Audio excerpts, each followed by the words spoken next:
Hey guys, LechK here. Today a quick video to show you how to replace a cabin air filter inside your car. We're doing this on a 2024 Subaru Forester, so it's going to be similar for all the Forester years. And basically this is the filter you need to pick up.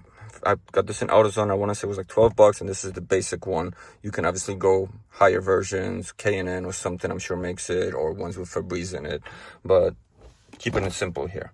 So once you're in your car, all you gotta do is pop open your glove box right here, and there's little latches basically that hold.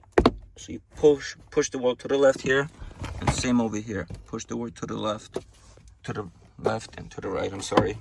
And this just will slide off, right?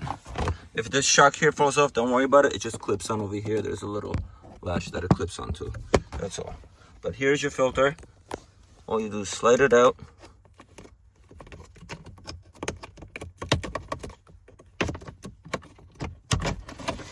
Comes out, and as you see, this thing is filthy, way overdue, and this car's not even that old.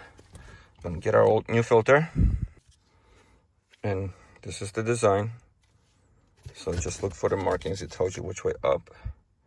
So up, and all we're doing is sliding it right back in there, and that's it. You are done.